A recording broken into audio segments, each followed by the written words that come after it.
equipo para servirle a Dios. Dios me los bendiga mucho. Vamos a abrir nuestra Biblia. Isaías 49, versículo 8. Leemos en el nombre del Padre, del Hijo y del Espíritu Santo. Amén.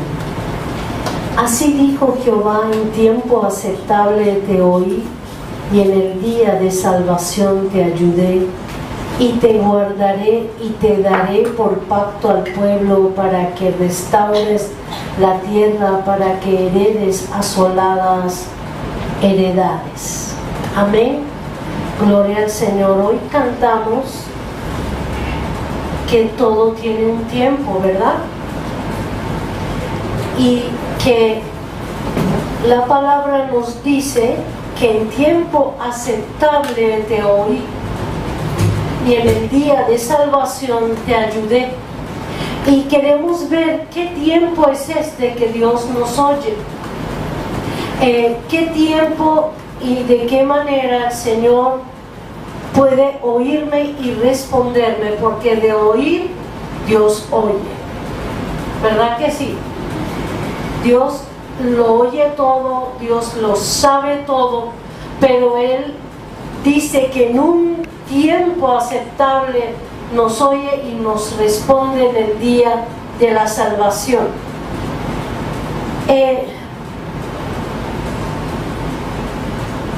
Si nosotros vamos a ir a 2 de Corintios 6,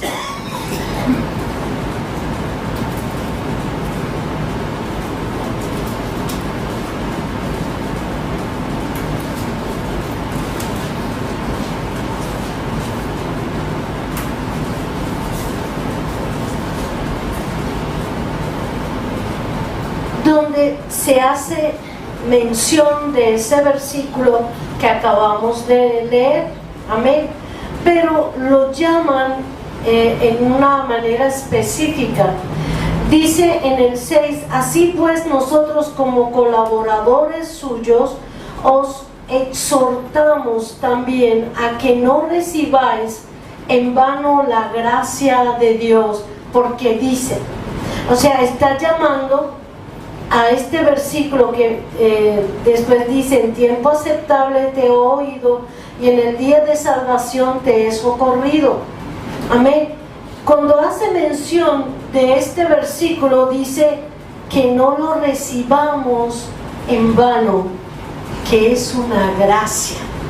O sea, el ser oído de Dios, el que Dios me oiga, es una gracia.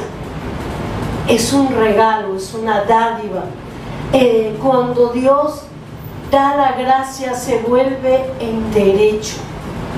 Yo tengo un derecho de ser oída por Dios. Amén.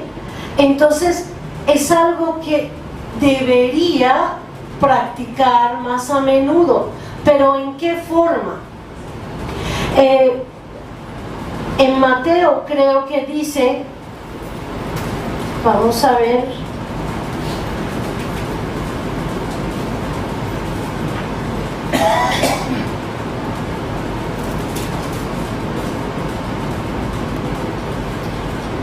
En el 6 de Mateo, versículo 7 dice: y orando no uséis vanas repeticiones como los gentiles, que piensan que por su palabrería serán oídos. ¿Qué es vanas repeticiones? Que yo me ponga y repite y repite y repite: dame esto, Señor, yo necesito esto, Señor, yo lo necesito, y me desespero, y me va a oír porque haga vanas repeticiones. Entonces vamos ahora a ver en verdad cómo Dios me va a cuándo es el tiempo aceptable para Él para oírme, porque Él mismo dijo: pedid y se os dará, buscad y hallaréis. Y Él es fiel a lo que Él habla, hermanos. Amén. Entonces, pero muchas veces reconocemos que pedimos y no tenemos. ¿verdad que sí? Muchas veces nosotros pedimos y no recibimos. Entonces vamos a ver las condiciones que Dios pone para oírme y para que en el día de salvación me ayude. ¿Qué quiere decir en el día de salvación? ¿Es cuando yo me vaya y sea salva? No, no es así. Quiere decir que en el día aceptable Él me oye y empieza a procesar. Hay cosas que pronto la veré, hay cosas que se alargan más.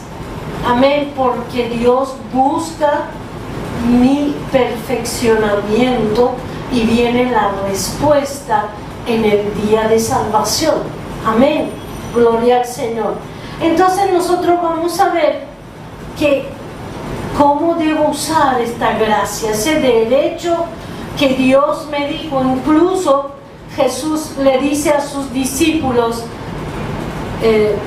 que no habían pedido, que pidan, que hasta ahora no habían pedido. O sea, le está abriendo la puerta para que ellos vengan y pidan a Dios. Amén, gloria al Señor. Fíjense que la primera condición que Dios pone, a veces nosotros creemos que Dios todo lo da gratuito, todo es gracia, y es gracia porque no pagamos nada por eso. Amén. Pero Él sí pone un sí. ¿Qué quiere decir ese sí? Una condición. Amén. Entonces dice en Hebreos 11:6 que es necesario que el que se acerca a Dios crea que le hay y que es galardonador de los que le buscan. Si yo me acerco a Dios para hablarle, ¿verdad? Necesito ir a un lugar para acercarme a Dios. No, simplemente en mi pensamiento yo puedo hablarle a Dios y al hablarle debo de creer que le hay. ¿Cuántas veces uno hace oraciones, pero internamente no hay esa fe? Todo lo contrario. Hay muchas cosas que ocupan esa fe, pero mentalmente yo creo que sí que tengo fe. Amén. ¿Y quién puede saber eso? Solo nuestro Dios. Entonces, acercándome a Dios, debo creer que le hay primero, que Él está ahí. Segundo, que Él es galardonador, o sea, que Él me va a galardonar, el que crea y que me acerque a Él y que le hable, me va a regalar lo que yo pido. Es cuando Esther se acercó al rey. ¿Y qué hizo el rey? Extendió el cetro para darle libertad para que hable, para darle libertad que pida lo que quiera. Nuestro Padre eterno extiende su mano más que un cetro de un rey para darme esa confianza cuando yo tengo fe. Entonces nosotros siempre tenemos que ir a la presencia de Dios y decirle: Señor, yo tengo fe, y dejar que Él diga, dejar que Él me guíe, porque muchas veces creemos cosas, como una vez yo le dije: yo no soy rebelde, Señor, yo vine rapidito al Evangelio. Y me dijo: sí, tienes rebelión. Y también en ocasiones yo entendí que ahí me faltó fe. En ciertas cosas, Señor, me faltó fe. ¿Por qué? Y uno busca, ¿por qué me faltó fe? Amén. Entonces es un requisito indispensable que yo crea que Dios me va a galardonar porque yo me acerqué a Él. Fíjense cuando Jabes pidió a Dios, no hizo una oración poderosa. No hizo quebrantar maldiciones. Y sí, dice que él era el más ilustre de todos sus hermanos. Quiere decir que los demás no eran muy... Y el Señor me dio este versículo: el tiempo aceptable de hoy. Claro que no llegó la respuesta, más bien llegaron pruebas y pruebas y pruebas, pero sí he visto que el Señor está cumpliendo su plan y su propósito y su voluntad en nosotros. Amén, gloria al Señor. Vamos a ir a Segunda de Crónicas 7:14 y vamos a ver las condiciones que Dios pone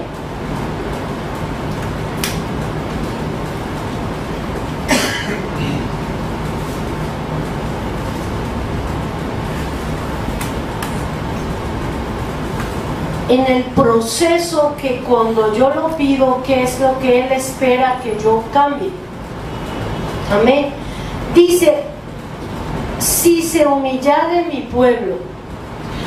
Saben, este versículo lo usa mucho en la radio, en televisión, en todas las iglesias, y lo repiten y esperan que Dios perdonara y sanara nuestra tierra. Amén. ¿Queremos que nuestra tierra se sane? ¿Queremos el perdón de Dios? Amén.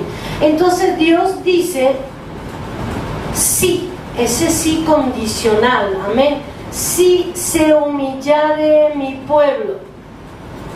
O sea que yo lo voy a pedir en una actitud de reconocer quién soy, cómo soy, poniéndome a la luz de la palabra, si yo conozco la palabra o la vivo, porque hay diferencia en conocer y en vivir. Amén. Entonces, porque no solo es conocer, sino vivir la palabra. Estoy practicando lo que Dios me habla. Si me habla más que a nadie, entendemos que en esta iglesia Dios ha usado lo que es el perdón y lo que es el arrepentimiento, y yo lo vivo, o solamente lo conozco y aconsejo a otros, porque tiene que empezar conmigo. Amén.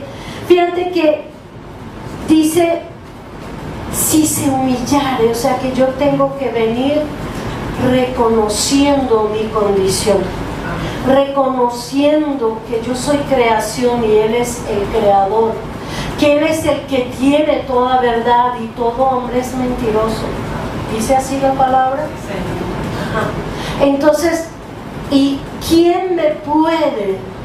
El hecho de que conozca algo, no lo conozco todo, y debo ir al Señor, humillarme, tomar mi lugar y darle el lugar a Dios.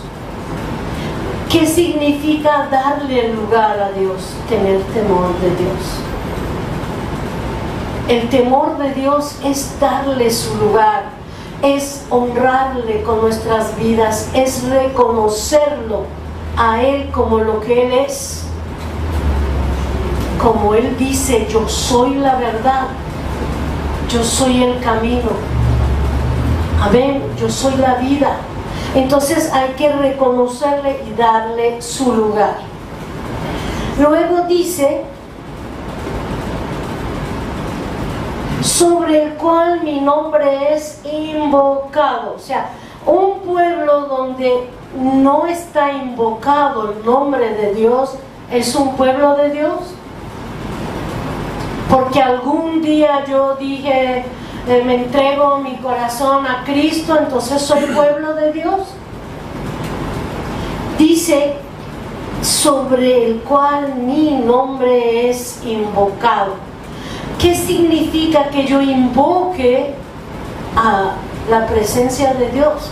Que yo invoque el nombre de Jehová, que yo invoque el nombre de Cristo sobre nosotros. ¿Qué es invocar? Es llamar, es atraer, ¿verdad? Pero ¿para qué Dios va a venir? Va a venir como autoridad, hermano. Va a venir como lo que Él es, el Rey de Reyes. Va a venir como en lo que Él es, que va a reinar y hacer su voluntad, no complacernos a nosotros. Si invoco a Dios, no es para que venga y me complazca según yo miro las cosas, sino para que yo obedezca a Dios. Amén. Si invoco a Dios es para que Él se imponga. Y Dios nos ha enseñado mucho, intercediendo por personas, invocar el señorío de Cristo en un lugar. Y hemos visto frutos de eso. Porque cuando invoco el señorío de Cristo es para que Él venga y reine. Para que Él venga y haga su plan, sus propósitos, su voluntad allí. No para que yo siga mirando las cosas y pidiendo lo que no está en su voluntad. Entonces hay una condición que es que invoquemos a Dios y que nos sujetemos a Él. Si yo digo, Señor, te invocamos, es para que Él haga su voluntad y no la mía, no mi criterio, no como yo veo las cosas, sino como Él ve las cosas. Amén. Luego dice, y oraren y buscaren mi rostro. Que la oración que voy a hacer es para buscar el rostro de Dios. ¿Qué entendemos nosotros de buscar el rostro de Dios? Es que yo me ponga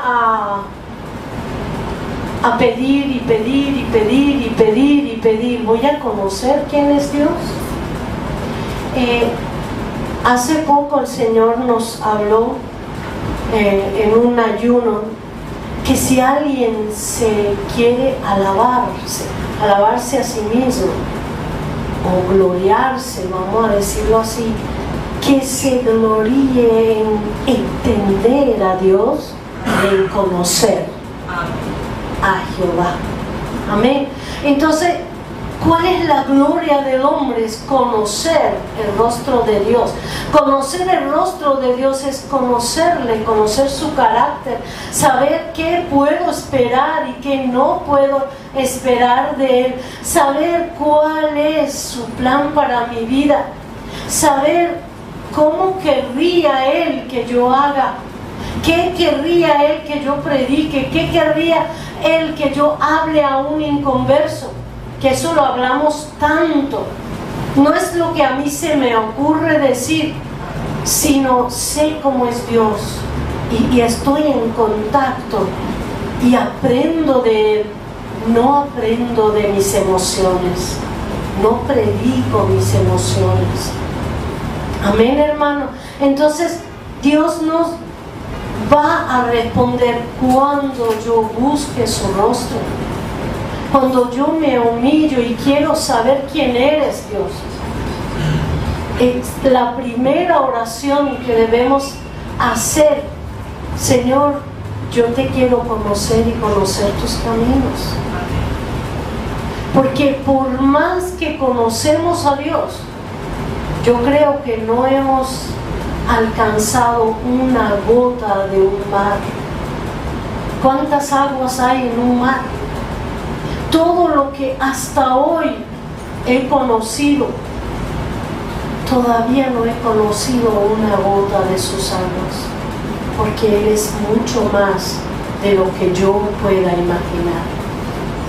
Y necesito esa búsqueda del rostro de Dios. Cuando Dios ve que estás buscando de su rostro, no estás buscando para conocer la palabra, para saber cómo voy a hablar con fulano, o simplemente para contender. Yo he conocido personas que solo quieren leer para contender. No son cristianos, desde luego, ¿no? Pero quieren conocer para contender con otros. Entonces, para eso Dios no se agrada, sino que dice que buscaran el rostro de Él.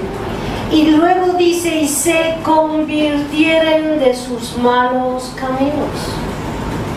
Cuando yo vengo y pido y pido y pido, ¿voy a saber mi mal camino? No voy a saber. Cuando vengo y estoy conociendo a Dios, ¿cómo es su rostro? ¿Cuál es el rostro de Dios? ¿Es físico? ¿Cuál es el rostro de Dios para mí? Su amor, su bondad, su generosidad, que vivo a diario, que recibo, que como de esto.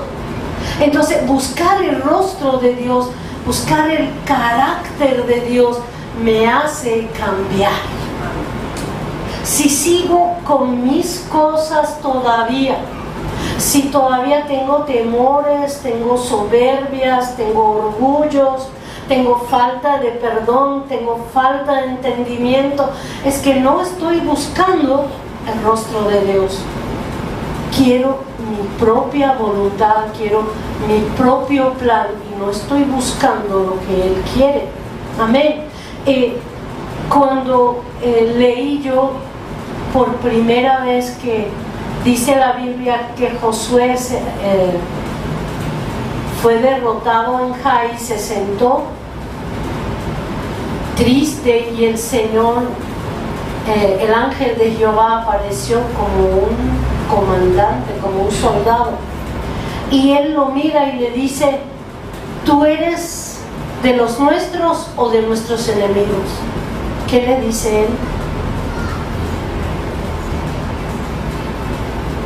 Él conoce quién es el enemigo. Él no está contigo y contra alguien, sino Dios juzga según sus hechos. Amén. Y eso lo deberíamos de entender nosotros. Cuando oramos por alguien, cuando oramos aún por personas inconversas, Dios no está en contra de ellos. Dios está para reconciliar al mundo con el Padre, ¿sí o no? Amén. Entonces no hay un enemigo de carne y hueso. Le dijo a Josué, no, yo vengo como el comandante en jefe de Jehová.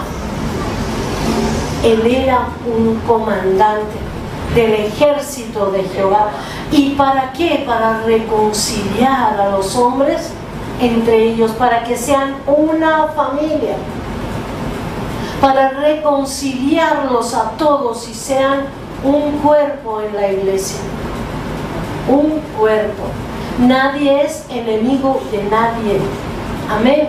Entonces debemos aprender esto de hoy y sepamos que convertirnos de nuestros caminos, malos caminos, es el fruto de estar buscando el rostro de Dios. Si yo estoy en verdad buscando el rostro de Dios, entonces el fruto es que yo pueda ser así. Amén. Gloria al Señor. Fíjense que después dice,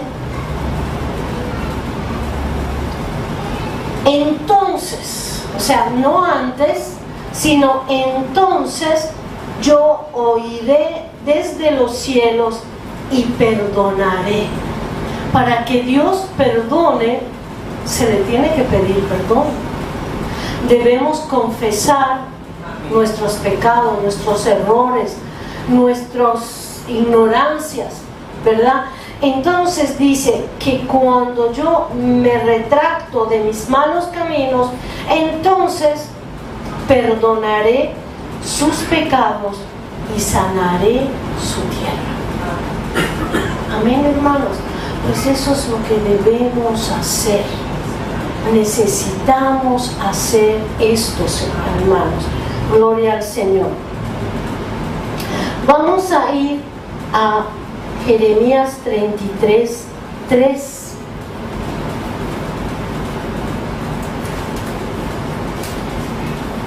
que dice: vino palabra de Jehová a Jeremías, a un preso en el patio de la cárcel, diciendo, fíjense, él estaba preso porque el rey lo metió preso, porque él profetizó conforme a la voluntad de Dios que este pueblo iba a ser deportado para Babilonia, y vino Nabucodonosor, deportó, destruyó.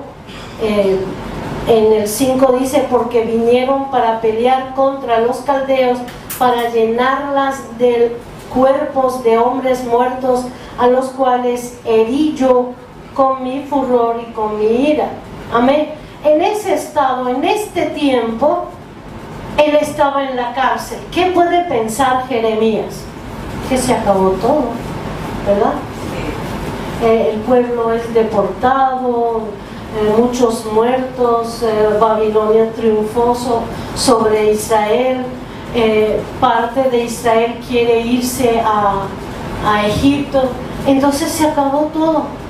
Pero aún en ese tiempo Dios manda una palabra y dice: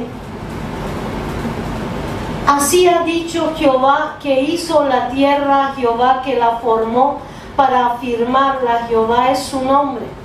Clama a mí y yo te responderé, y te enseñaré cosas grandes y ocultas que tú no conoces.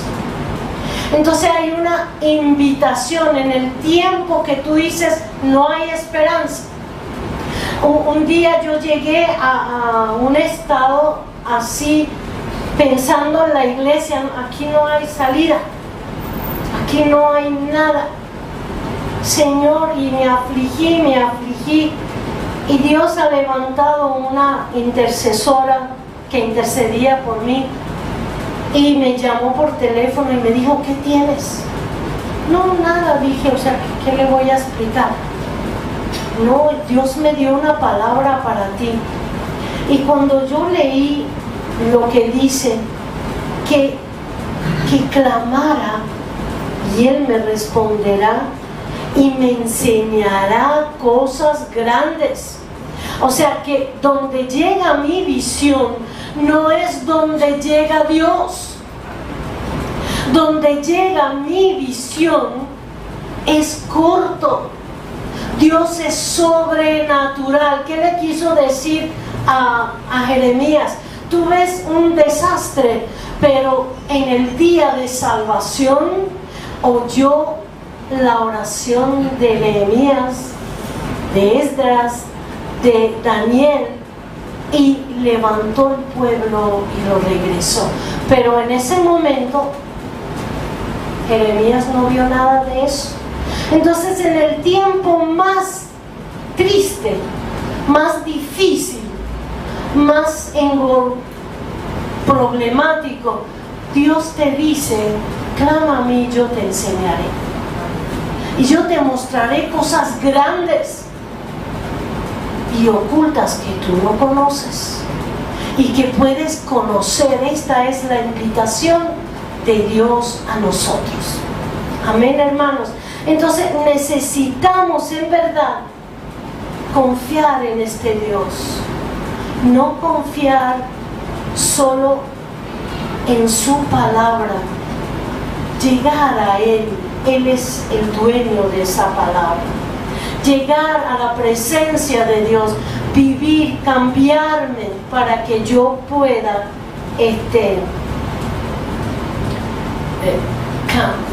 ver las cosas que en verdad me animan.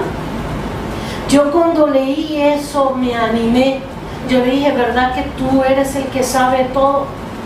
Nada sé, Señor.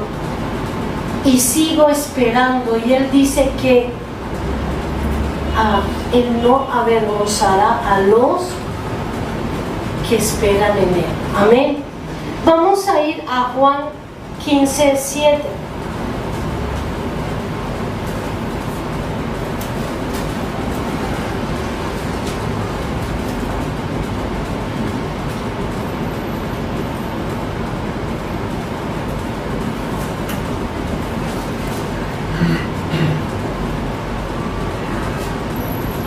Dice Jesús: a sus discípulos: si permanecéis en mí y mis palabras permanecen en vosotros, pedid todo lo que queréis y os será hecho.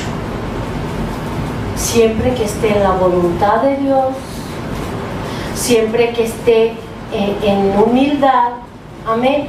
¿Qué quiere decir permanecer en Cristo y en su palabra?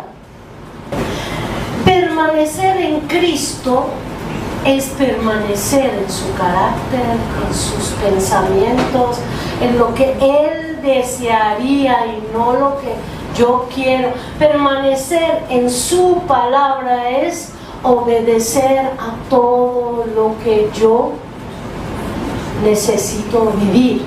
Entonces, si yo pido y no permanezco en Cristo, Dios va a responder, va a esperar que yo me despierte, va a esperar, va a tratarme para que yo permanezca en Cristo. ¿Somos embajadores de Cristo? Fíjese que Dios le dice a Moisés que Él le hablaría a Moisés y Moisés sería el Dios de Aarón. ¿Lo dice así la palabra? Dice el lugar de Dios. Perdón, el lugar de Dios. O sea, que representa a Dios. ¿Verdad que sí? Y que Él le daría lo que Dios le da a Él. Si yo soy cristiana, ¿a quién represento? A Cristo. Mi actuar, mi vivir, todo lo que yo me pueda mover debe decir. ¿Qué debe decir? Si están despiertos, por favor responde. ¿Qué debe decir? Que Cristo está en mí, que yo permanezco en Cristo. Toda actitud mía, sea cual fuere, debe decir Cristo, porque estoy representando a Cristo. Estoy representando al que me salvó y que me dejó la tarea de Él. Ustedes siguen el ministerio que yo comencé y harán mayores cosas de lo que yo hice. Entonces, ¿somos embajadores de Cristo como palabra? Embajadores. ¿Es así? No, yo permanezco en Cristo. ¿Cuántas veces hemos dado ese testimonio que cuando un mundano caminaba en una calle donde pasaba un cristiano de la iglesia Rosal y el hombre estaba tomando cerveza y apenas veía llegar, no lo conocía, nunca le habló? No sé si conocen a Pablo Salcedo. Ese era el hombre que pasaba por esa calle y cuando él pasaba el otro escondía la cerveza. ¿Por qué? Porque esa persona permanece en Cristo, porque está haciendo lo que Cristo haría sin nada más.